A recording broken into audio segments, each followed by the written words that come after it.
programmation territoriale citoyenne, c'est donc une expérimentation qui est à l'initiative de 3 réseaux, la Fédération des centres sociaux, le Comité de liaison des régies de quartier et le réseau Bleu Blanc Zèbre. La première grande idée qui sous-tend l'ATC, c'est de se dire qu'une plus forte coopération entre ces différents types d'acteurs, peut-être essayer de chercher de nouvelles façons de travailler ensemble, de regarder le territoire, les problématiques qu'il peut rencontrer, permettrait d'apporter des réponses différentes. Susciter à la fois des attentes, des envies. L'ATC a fait le choix de venir sur le territoire, enfin sur le quartier de Belle-Roche, parce que Belle-Roche est un quartier qui est en plein renouvellement urbain, et donc il était judicieux pour eux de coordonner les différents partenaires, les différentes actions, les différents élus qui travaillaient sur ce territoire-là. Oui, mais donc c'est ça, c'est que des chiffres en fait. Parce que de se voir régulièrement, ça nous a appris à nous connaître et à mieux comprendre en fait notre action.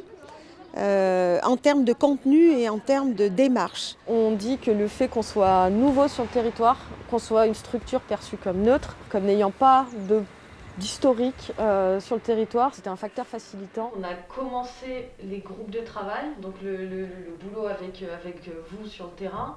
On l'a commencé en octobre. Les premières réunions, c'était au mois d'octobre. D'emblée, tout le monde a adhéré assez facilement au projet, que ce soit les partenaires, mais aussi des habitants ou des associations qui sont venues autour du projet. Deuxième grand objectif de l'ATC, c'est de travailler là sur l'implication des habitants dans cette dynamique-là et reconnaître leur rôle en tant qu'acteurs du territoire. Et il a fallu qu'on arrive à converger quelque part pour pouvoir démarrer quelque chose de commun. Avant d'aller à la rencontre des habitants, c'était qu'on soit quand même tous assez cohérents, qu'on allait leur proposer et qu'on ne fasse pas de fausses promesses.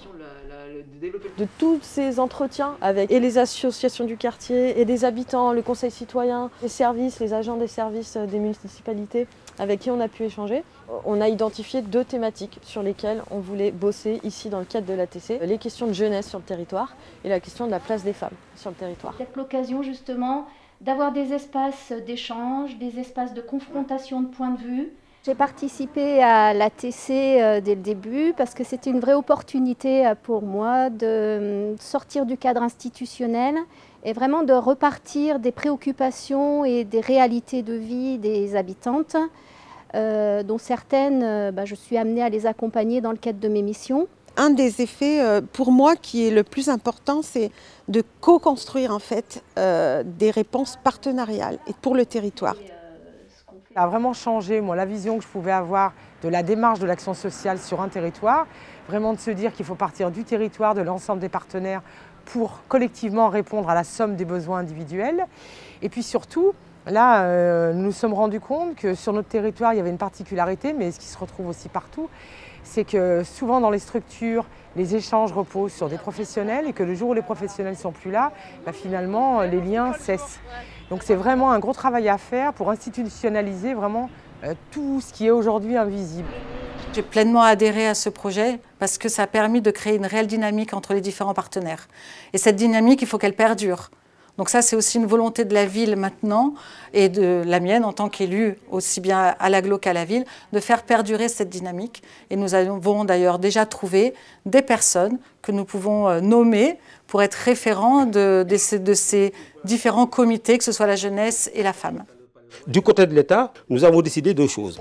La première, bien évidemment, d'être là, toujours dans ces instances, mais aussi de dégager des moyens dans le cadre de la programmation sociale de la politique de la ville pour qu'effectivement des moyens puissent permettre de poursuivre ces dynamiques afin qu'il n'y ait pas de rupture et dans l'animation, mais aussi dans la démarche projet.